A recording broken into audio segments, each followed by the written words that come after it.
But we start this week with Phil Chamberlain. He's a local journalist. Hi, Phil, and welcome to Dialect. Hello. Tell us a bit about your background, Phil, as a journalist. What sort of things have you written about and who for? So I've been a journalist since I left university. I've written about prison labour. I've investigated a lot of issues using Freedom of Information Act. I'm currently a senior lecturer in journalism at the University of West of England, so trying to train the next generation of journalists to stir up and cause trouble where they can. Give us a quick capsule review of the Freedom of Information Act. Anyone can use it. When is a good time to use it? When has it been useful for you? Good time to use it, actually, is just when you see something you'd like to know something more about. It's one of those things where if you delay too long, then the moment passes, you get caught up in other things. The Freedom of Information Act is about our right as citizens to access the data that's held on our behalf. So information collected and held by the state and public funded bodies in all its forms has the assumption is that you have a right to access information. The organisation that holds it has to argue why it should be withheld, and it's up to citizens to test that law. Now, actually, if you look at the people who use the Act, generally tends to be companies, not journalists, because companies are interested in finding out information about competitors. It should be journalists, it should be citizens using it. It's free. You just need an email address, and the organisations generally employ an information person who's there to assist you in getting that information. So if you've got things you'd like to know about your school, about the local hospital, about universities, anything which is public funded, the council, and if that information isn't obviously available in one form or another, then make use of the Act. Use the information officers there and make sure that you hold to account these organisations. The information they hold is enormously varied in scope. It's collected at a great cost, and it's important that we exercise our right to check that it's so even accurate. If it's a charity or a private company, if it's funded publicly, you can get your information. No, I mean, there's difficulty comes with in the way that organisations increasingly outsource to private companies does restrict the amount of information held in certain areas. So we're looking at those organisations which are publicly accounted, publicly funded, essentially, and that list changes at various times. There are tens of thousands of organisations covered already by this Act, many of which are obscure to members of the public, which already have some kind of influence over their lives. I mean, say, for example, we've got quite a lot of privatisation of services over the last few years here in Bristol.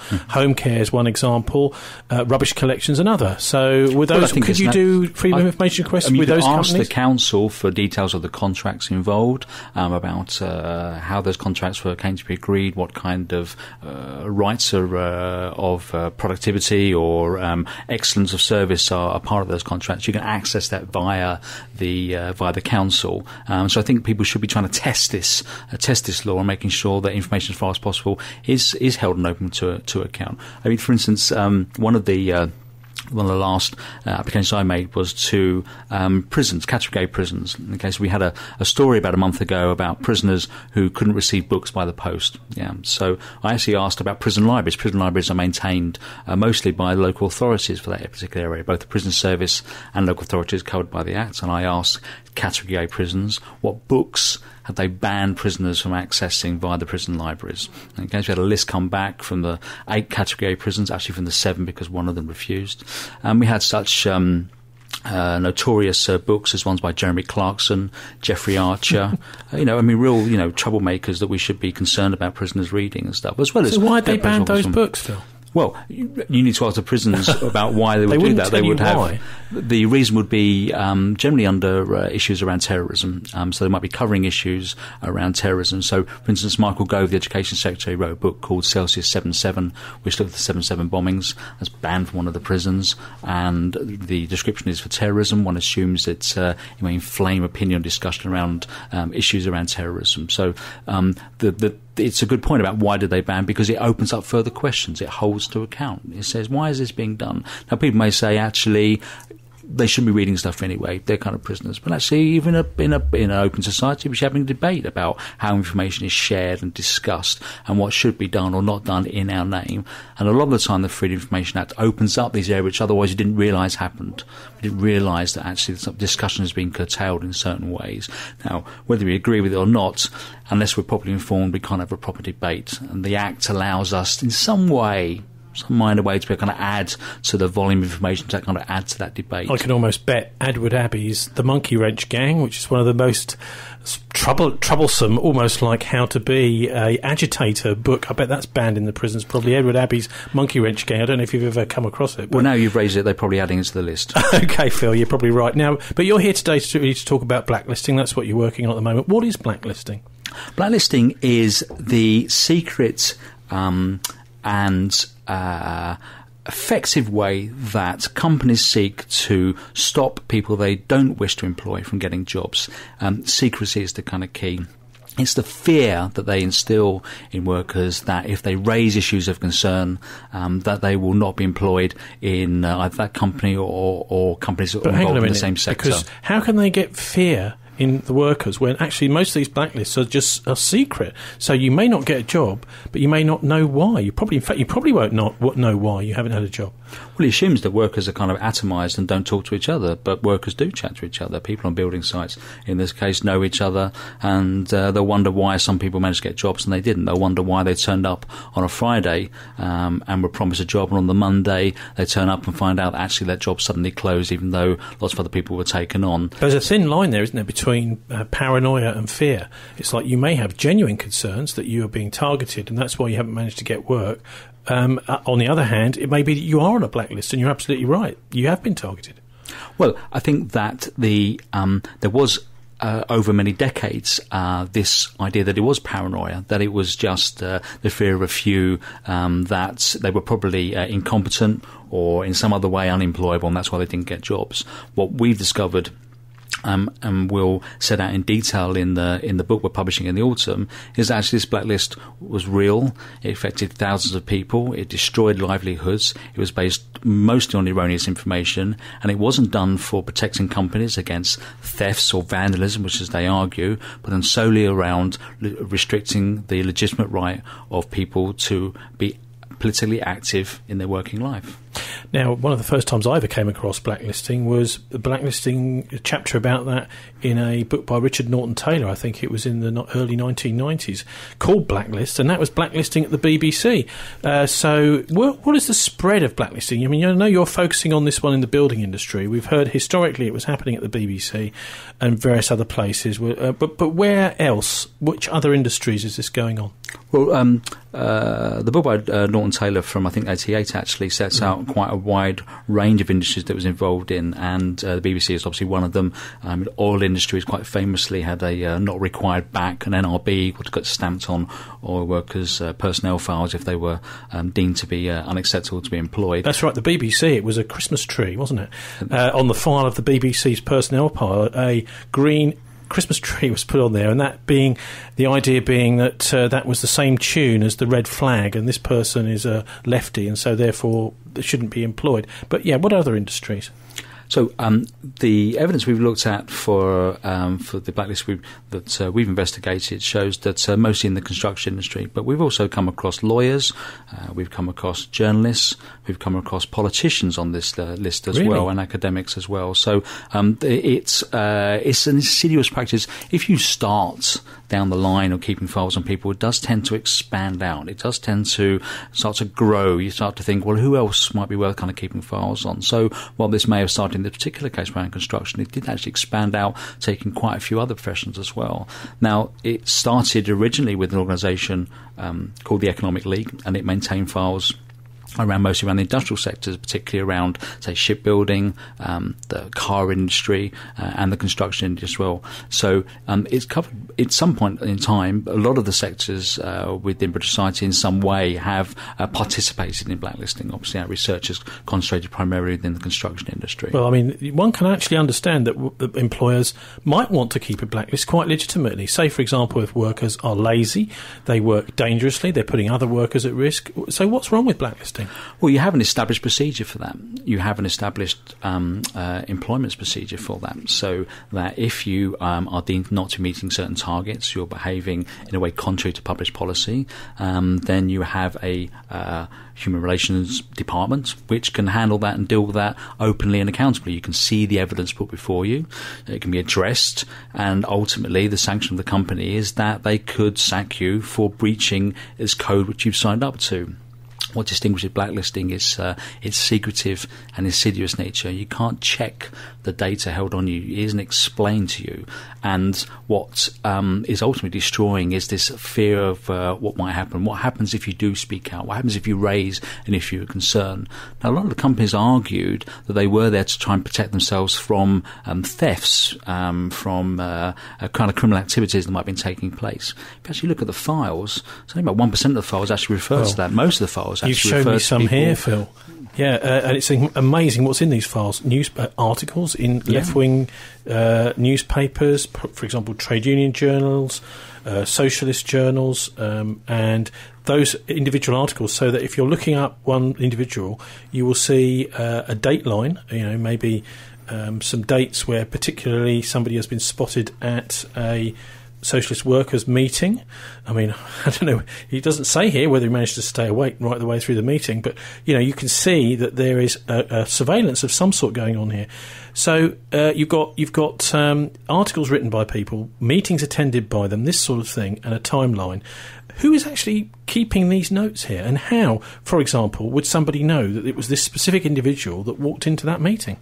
Okay, so who's keeping the notes? So we kind of go back a little bit. So there's a chap called Ian Kerr. He joins an organisation called the Economic League in 1969, and he's taken on as a training officer. His job is to go out and talk to people in the workforce about the how capitalism works, and about trying to expose the lies as they saw it of more left-wing theories about society. Fairly open discussion, produced pamphlets.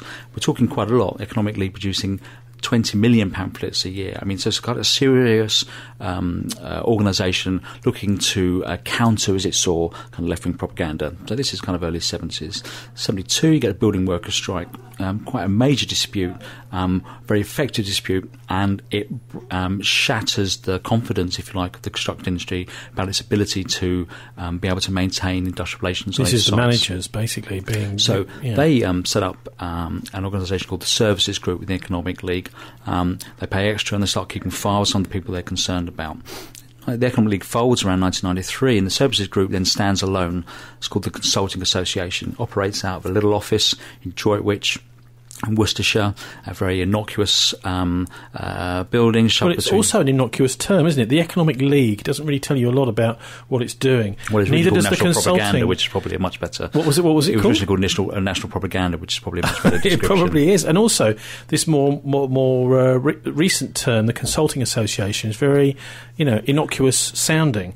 Okay, so that's quite deliberate, actually, because we're not thinking. It'd be wrong to think about companies that if you worked for Skanska or Kier or Balfour Beatty, one of these organisations we subscribed to this, you would know this was going on. When I first broke this story back in 2009, I rang Skanska and I spoke to their press office, and they were shocked. It just didn't fit. I mean, Skanska is a Swedish-owned company, comes from a much more different kind of corporatist background, and it made no sense to them. They should take part in this. The Consulting Association, the knowledge of what it did and the information that flowed between it and companies was kept very tightly controlled within each organisation. And so the Consulting Association was a couple of people working in this office in Droitwich, and if someone was taken on for a job, the details would be faxed over. They would check against their files, and if there was a hit, they would report that there had been a hit back, and it was up to that company whether they wished to or not employ that person. Okay, so presumably the big employers would be paying for that service. How much did they pay? £2.20 a pop. Okay, and what other companies? You mentioned Skanska there, Kier, I think. Because it's nice to know who has actually been funding this. So when it was raided back in 2009, they seized the invoices, if you like, about who was paying for this. So the companies would pay a subscription to the organisation, and they would then pay a fee every time they checked a name. And this is running into hundreds of thousands of pounds. They were running a lot of names through there. There were 44 companies in total who subscribed to the organisation at any one time, probably around 20 companies, and they're not minor companies. You're looking at Costains, you're looking at McAlpines, NG Bailey, Balfour Beatty, Skanska, Vinci, Balfour Kirkpatrick, Spy Matthew, AMEC. It's the roll call of the great and good for the construction industry. because Carillion is quite a big... Carillion as well, yeah. Yeah, because they do a lot of public sector contracts. There are a number of public sector for contracts, example. yeah, and indeed one outcome of this scandal has been dozens of local authorities, as well as the devolved powers in Scotland, Northern Ireland and Wales, bringing in local motions that they won't deal with blacklisting companies. Yeah, well, we have that in Bristol too. They had that in Bristol. Swindon have just voted in the last couple of days. Northern Ireland brought in regulations within the last month. So actually one of the outcomes of this is that there has been a sense of local authorities trying to seize back some control. If you were to take up a public sector contract, you must meet certain standards. One of the standards should be not to engage in blacklisting. So yes, there are a number, and in fact, this I've talked about from the 1970s. It feels, is this something that happened to another generation? Well, the Olympics were built with using blacklisting. The Millennium Dome was built with kind of blacklisting. There seems to be evidence from the Scottish Affairs Committee. Cabot Circus was built using blacklisting checks. Interesting, because what's happened is they've made a big announcement about this Economic League being closed down. Basically, the files have just been passed on through the same guy, Ian Kerr. Well, the Economic League folded in '93, essentially because it became incompetent to some extent, really, and it dissolved into some acrimony. But Ian Kerr was very effective, very efficient person. He was well chosen by the companies to run this organisation on their behalf. It was set up with funding from McAlpines, and he operated a very efficient service for 16 years, quite quietly, known not to many people, but one which affected thousands of people on a regular basis. Now, you mentioned a raid in 2009, presuming then that this is illegal, that was part of the legality, because I know certainly back in the 1990s I don't think it was illegal. So what's changed, and what was this raid about? Okay, so in 2008 I wrote an article for The Guardian which looked at the issue of blacklisting, and I spoke to a number of people who said that they had suffered as a result of it. And it's that insidious nature.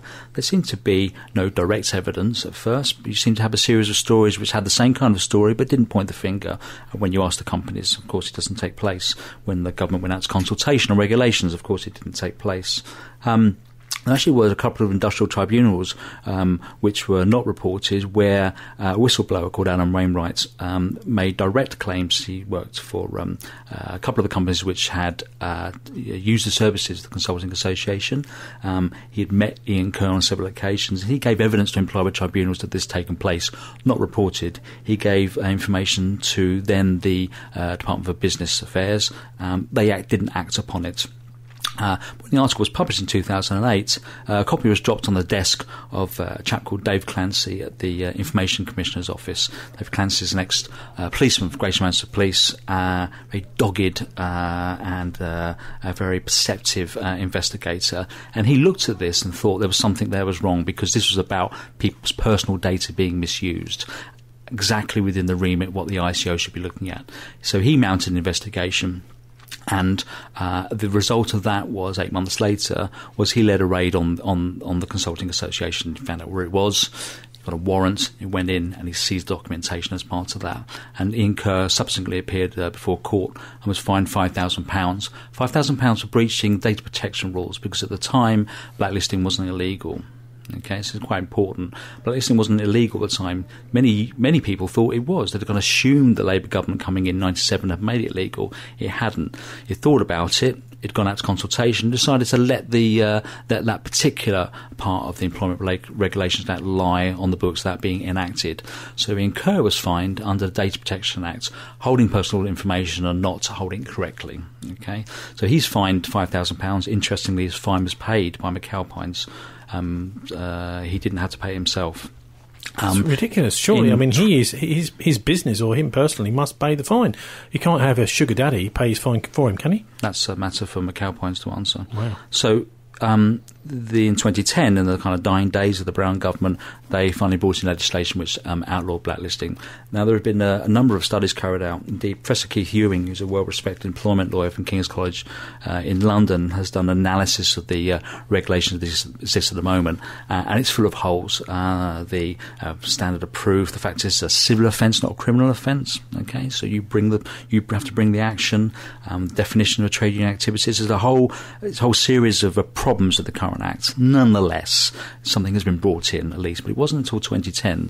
So the gathering information, the reason for the raid, the reason the raid was to get a warrant, is because it was a breach of the Data Protection Act. We're back now again to freedom of information, or we're back again to thinking about who holds data on us, how do we check that, is it accurate or not? And of course, since the raid and they seized the files, people have been able to access their own files. Okay, so the reason we've had access to hundreds of these files is because the ICO said, if you think you've got a file, contact us. If you have, we'll send you a copy so you can check. And we've had access to those files. I think you're looking at one there from a chap called Brian Higgins. He's got the largest blacklisting file we've come across so far. Runs to 49 pages. It starts sometimes in the 60s, I think it is. It's been added to incrementally year upon year. Brian suffered continuous amounts of unemployment because of that file. So, I mean, just using Brian, the first time he gets to see it is when he asked the ICO, so you've managed to see this, can I have a look at it? And then finally he gets to kind of make the connection between the reason he has employment troubles and this file and who's giving information. Well, there's a couple of things there, isn't there? What if your name happens to be Brian Higgins? Then you could be on a blacklist. The files generally would have a name, national insurance number, and address to check. Okay, so but yeah, absolutely. In some cases, they only have partial information, and evidence before the Select Committee suggested that some companies, if they only had what we call, say, a partial hit, for instance, someone called Brian Higgins, where they didn't have a national insurance number, some companies might take that. I better not take a chance. I'm going to deny that person employment anyway. How do we know? How how many people who may have been refused work because they're unfortunate to share a name, the file may have been incomplete? Well, just using Brian as an example, I mean, it may be tens of thousands, even hundreds of thousands of pounds that, his family income has lost over the years because of this. Is there anything he can do?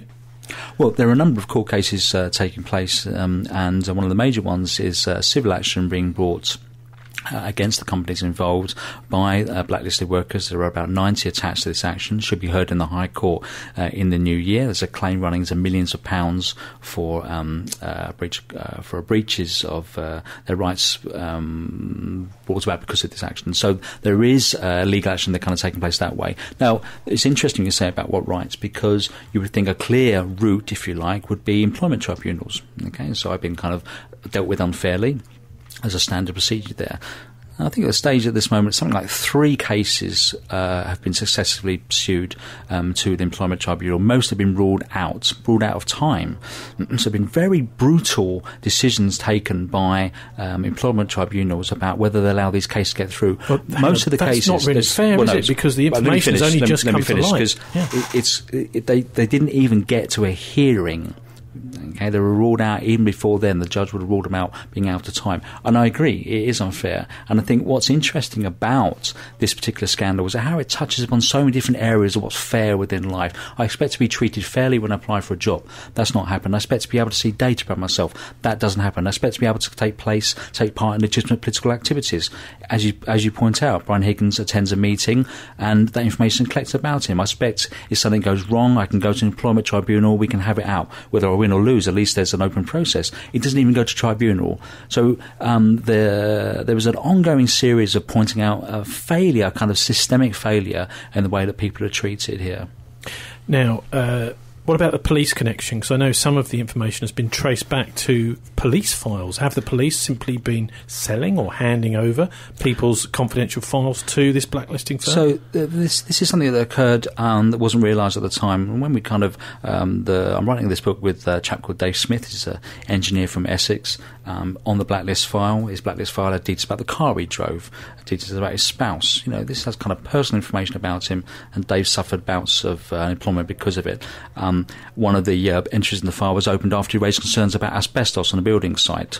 Okay, so kind of health and safety is a running theme through these files. Raise a health and safety concern, find a file opened on yourself. So the files there were so consistently that it wasn't about law breaking, it wasn't about theft or anything like that. It was about raising legitimate concerns, and that's what will get you open to file upon you. But what about the police? I mean, because were the police investigating him or something? So as we kind of looked at it further, it's been like an onion. You kind of pull back another layer and you just kind of keep crying some more because it kind of keeps coming out. Now, what evidence emerged through a select committee hearing was that Ian Kerr had kept files not just on construction activists but also on environmental activists or animal rights campaigners as well. And environmental activists because they've been involved in protesting against road building schemes these firms were involved in. Now, their actual files weren't seized by the ICO, and Ian Kerr kept those and then subsequently destroyed them, so not been able to see them. But we have been able to analyse some of the files that exist on some of the people blacklisted, and there is information including the files which, and this is not my words, this is according to the Information Commissioner's Office investigator, could only have come from the police or security services. Okay, so you're talking about information where people were attending a political demonstration of some sort, and they were stopped and questioned by the police, and then allowed to proceed. So there's no chance that a building, a site manager was walking past and happened to see it. There's no criminal record attached, so it's not that kind of check. So information would only been recorded in the police intelligence file, and some of that information occurs on some of these files. No, does that allow another possible criminal or civil case against? Because the police are not supposed to do that, Phil. Well, I think that they're supposed to keep that information confidential, aren't they? Well, I think there are two things there, because you asked about how the information got there and about what retribution, if you like, or recompense that people may have. So there's an investigation called Operation Hearn ongoing at the moment, which is looking at the activities of undercover policemen, and blacklisted workers have asked that this aspect of it be included in that investigation. So something needs to be kind of looked at. Now, in terms of how this occurred, we've spoken to a special branch officer who opened files on several people separately from Consulting Association. He was particularly concerned about their political activities, and some of that information also appears in that file. What it looks like is that the construction companies would have had access to these files in some way in part of the Consulting Association. They would have had relations with a special branch and been able to access that information and include it on these kind of personnel files. So the policemen collecting information, in 99.9% of cases, I don't think realised or knew where it would end up. They were tasked to collect information about individuals of interest to a special branch or to other police departments. They would have added to that file. They don't have control over who accessed that file. No, but surely someone along the line, the Police and Criminal Evidence Act, one of the acts which governs police behaviour, they have broken it. It sounds to me like that may be another. Well, I think that's why there needs to be a full investigation. So there needs to look properly at these files, and there needs to be a forensic analysis of these files, look at where the information would have may have bled over from state to private sector. But are you happy about the police doing that sort of investigation? Police investigating themselves? Who should do that investigation? Well, I mean, that's probably a separate discussion about what you think is legitimate for monitoring for political activities. The definition of subversion has changed over the years, become somewhat broader as such. So there are kind of two discussions really. One is about how far you think the state should monitor people's right to act politically, and the other is about the ability of private sector companies to monitor and hold information on people they wish to employ. It may be a bit unfair of me for you to try and pin you down on what kind of legal actions might happen in a few years' time, but what's ongoing at the moment? Because I know there's at least one civil action. So we've got the civil action taking place. There is an action due to go before the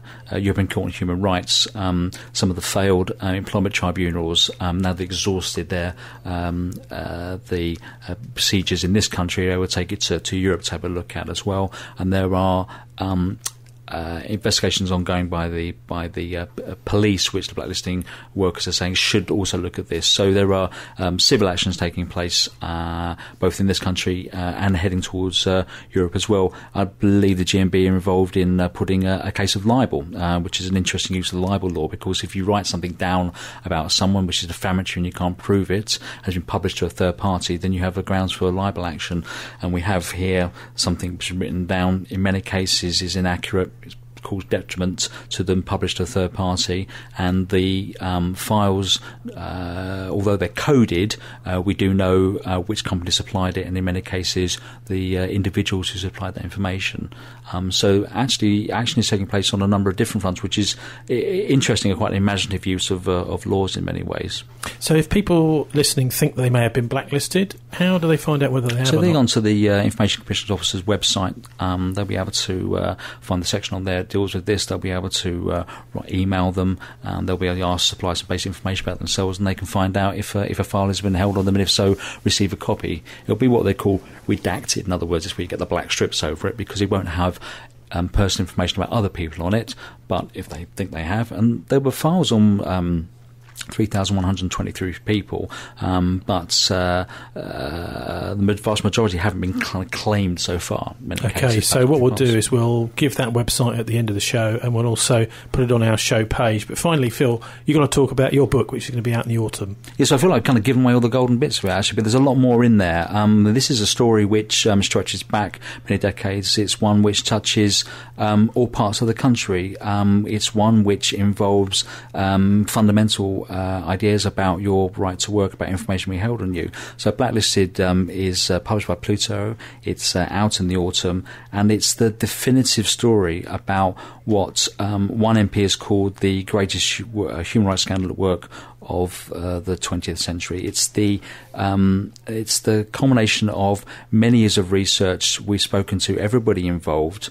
We've spoken to the kind of key players. We've been there at all the kind of key points in this story, and there are some I would say kind of shocking things about the nature of industrial relations going on today. And it's called the secret war because you walk past building sites and the hoardings are up, and unless you work within it, you're not sure what's going on. This is something which goes on kind of privately, that affects thousands of people, and the industrial relations attitude, if like, this company's has been prevalent for decades. It's affected thousands of people in employment. It's wrecked marriages. It's ruined lives. And so far, one person has appeared in court and was fined as a result. There have been a couple of employment tribunals as well, but holding to account hasn't taken place. Parliament is in the process of holding an investigation through the Scottish Affairs Select Committee.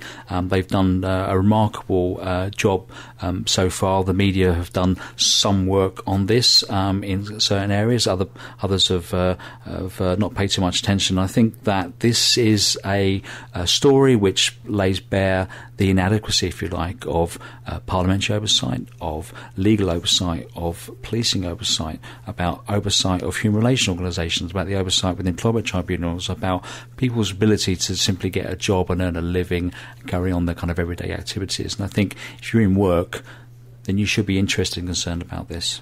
Okay, the book's Blacklisted, The Secret War. It's out, published by Pluto Press later this year. Phil Chamberlain, thanks very much for joining us. Thank you. You're listening to dialectradio.co.uk.